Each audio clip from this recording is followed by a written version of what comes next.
Olá, boa noite, seja bem-vindo. Eu sou Marcelo Dias e este é De Olho no Clima. Aqui você fica por dentro das notícias climáticas e como elas podem interferir nas culturas agrícolas. Participe aí do nosso programa, amigos produtores de todo o Brasil, nossos amigos do Nordeste, do Centro-Oeste, do Sudeste, todo mundo aqui ligado no De Olho no Clima. Você quer participar do nosso programa? Quer saber como é que vai ficar o clima aí na sua região? Manda a sua pergunta para cá, que o nosso meteorologista daqui a pouquinho vai responder ao vivo para vocês. O telefone é esse que aparece aí na sua tela, 11 93 700 7883. Está aguardando aí a sua participação, um programa que é feito com muito carinho para vocês. E a gente começa falando sobre incêndio em uma área de vegetação que ameaçou uma refinaria da Petrobras lá no Rio de Janeiro. As chamas chegaram a atingir uma empresa da região. A repórter Amanda Martins tem as informações para a gente agora. Esse incêndio de grandes proporções aconteceu na BR-040, rodovia importante de ligação do Rio de Janeiro com a região serrana, por exemplo. Esse incêndio aconteceu ali na altura de Duque de Caxias, na Baixada Fluminense. Se iniciou na vegetação, mas se alastrou rapidamente, inclusive chegando a atingir as dependências de uma empresa de gás. Felizmente, ninguém ficou ferido e, apesar de atingir essa companhia de gás, não houve explosões. O Corpo de Bombeiros foi acionado para essa ocorrência.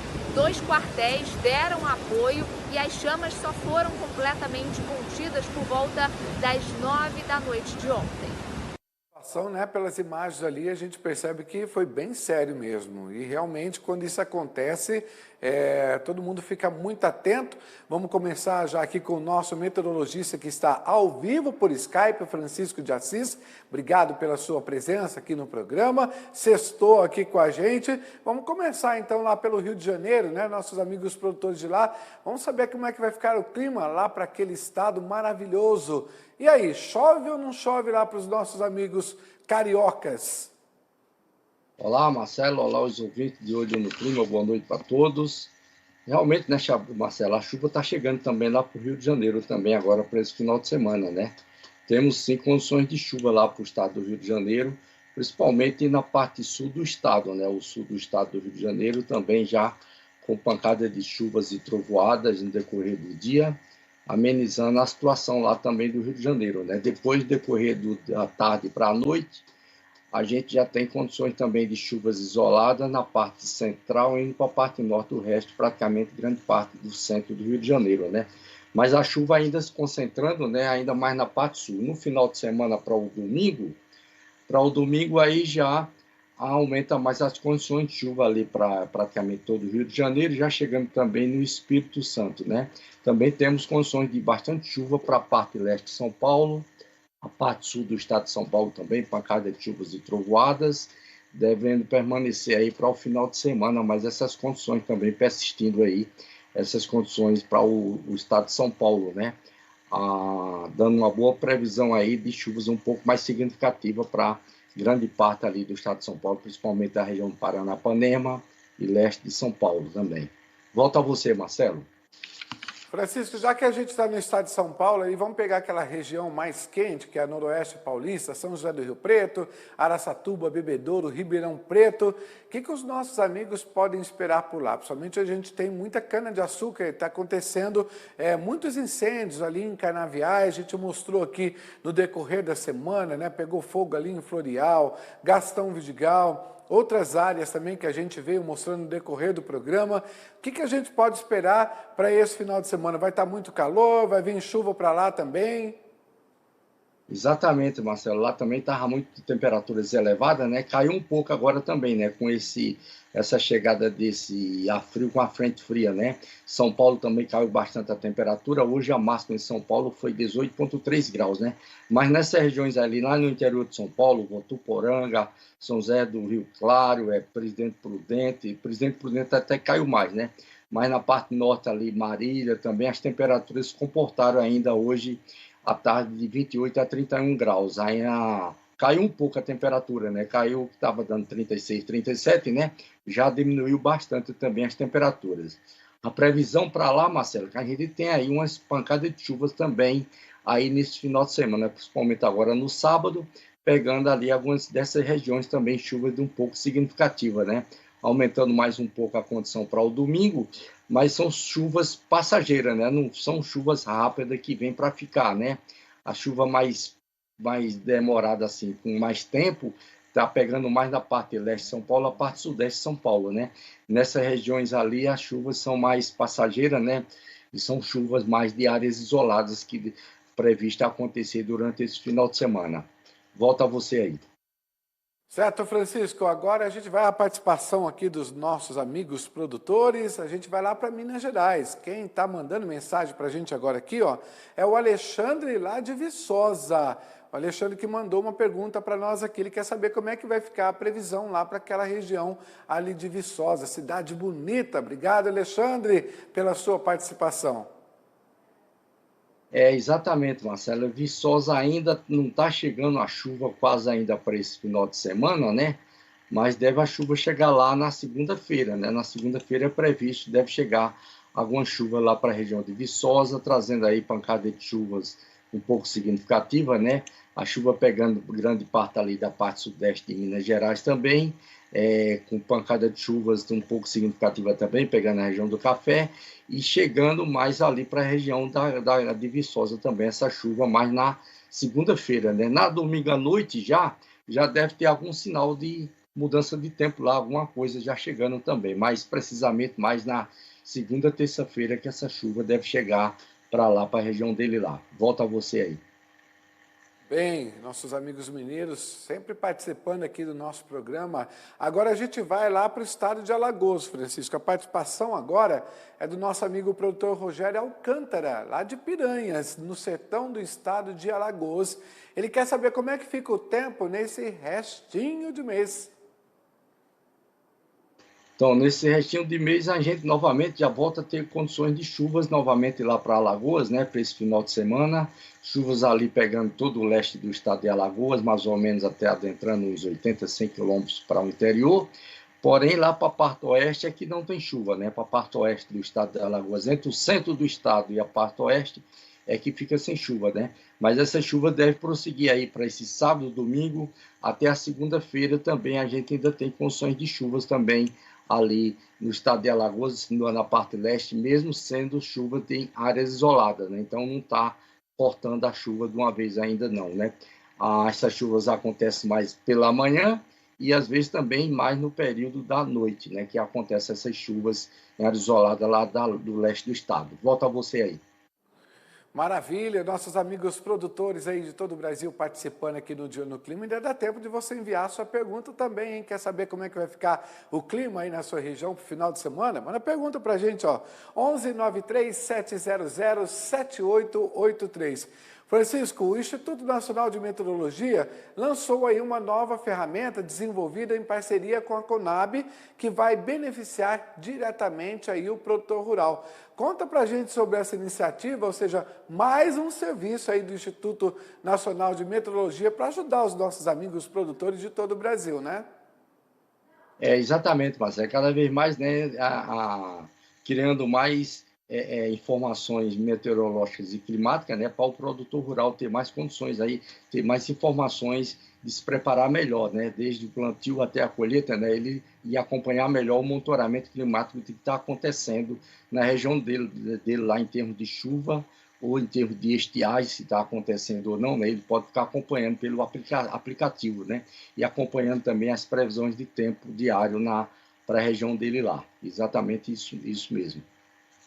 Para a gente fazer uma lembrança aí, Francisco, além desse aplicativo, tem outros serviços, né, que o Instituto Nacional de Meteorologia oferece. A gente já até falou aqui no programa. Queria só que você desse uma pincelada aí para os nossos produtores ficarem atentos. Exatamente. Tem o programa, o sistema Cisdagro, né, Marcelo, que ele ajuda bastante, né?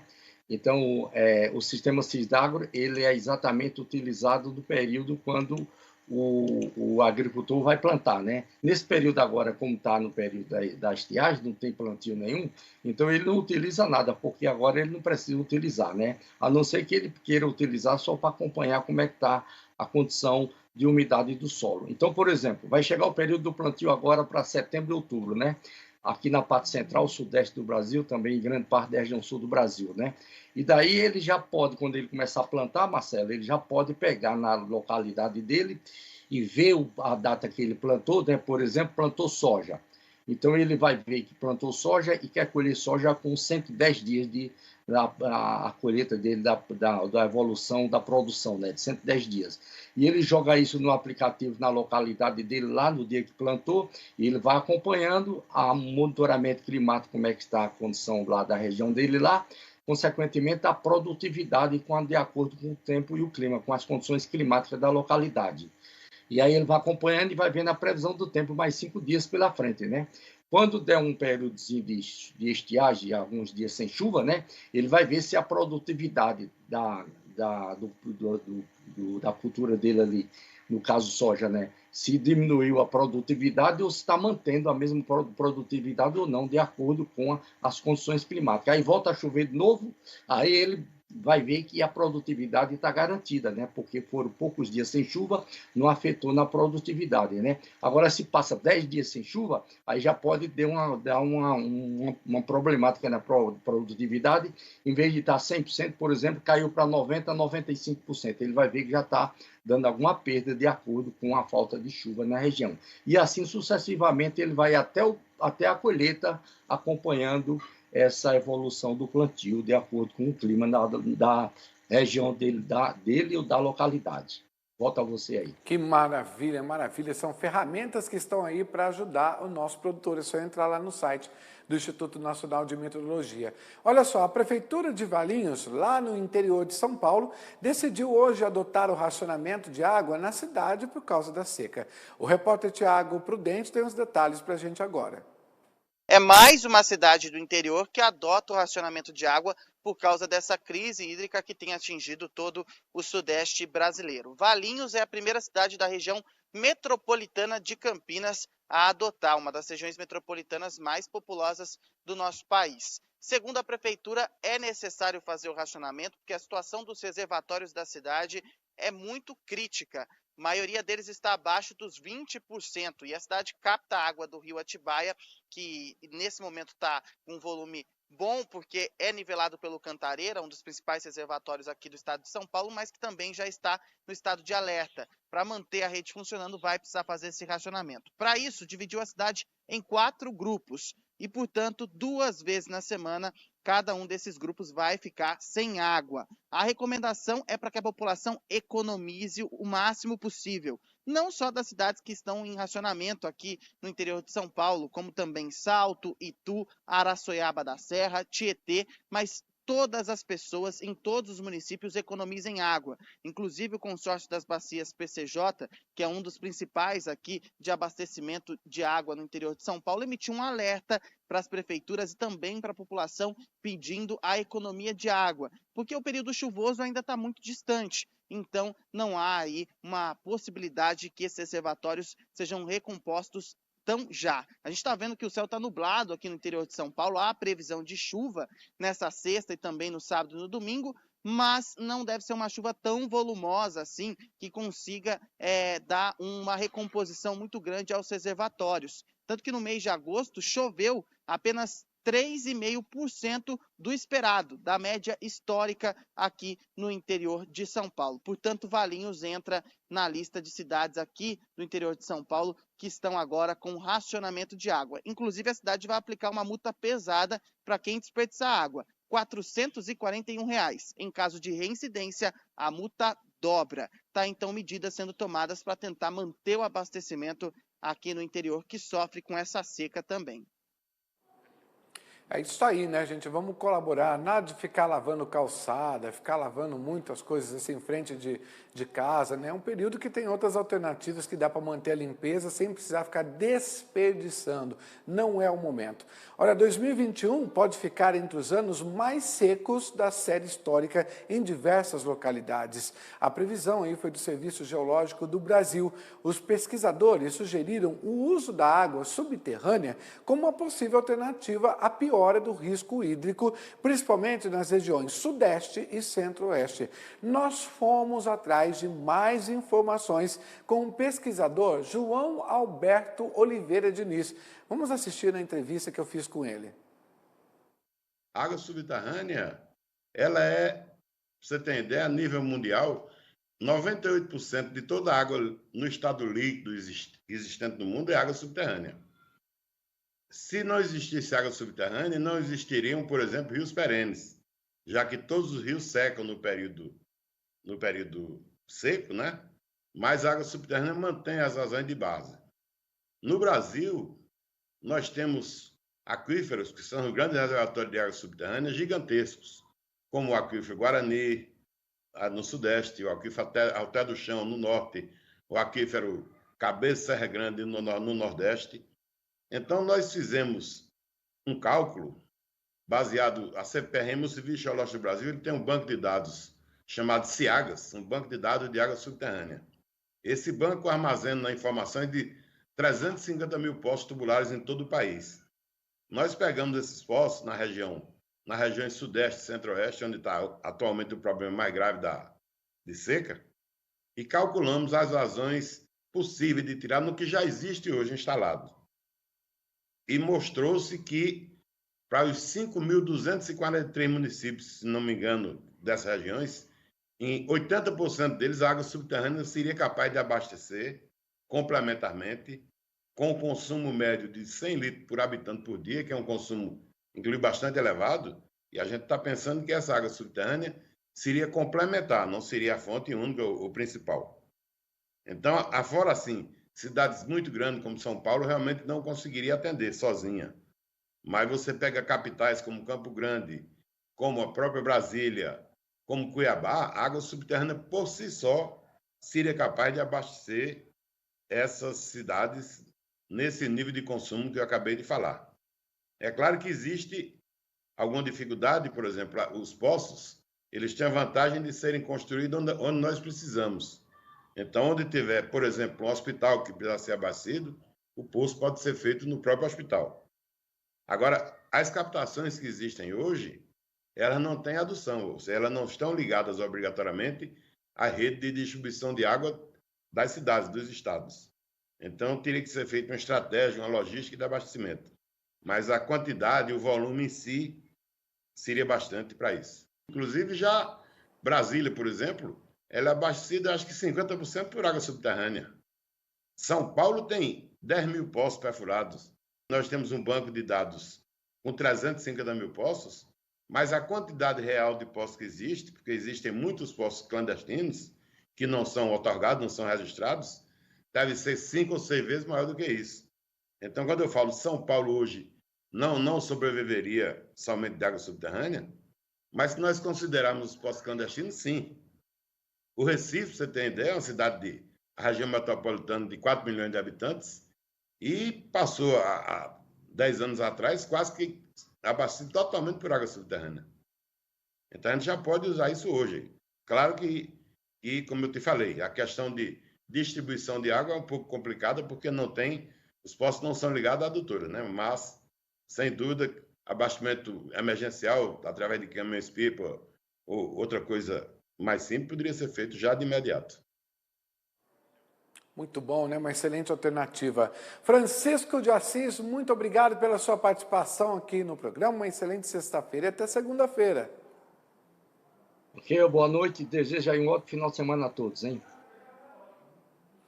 E para você que nos acompanhou até agora, muito obrigado também pela sua participação, muito obrigado pela sua audiência, nossos amigos produtores de todo o Brasil, sempre ligado aqui no nosso programa, tá? E a gente vai terminar agora com umas imagens lindas, né? Umas imagens que a gente conseguiu captar aqui, mostrando, olha aqui no telão, esses ipês maravilhosos aqui de Brasília. Quando a gente vem para cá, né, a gente consegue ter essa bela imagem, a gente consegue capturar, né, que faz tão bem para os olhos. Vamos agora, então, para o Jornal da Band, a grife da notícia brasileira. Tchau, gente, boa noite.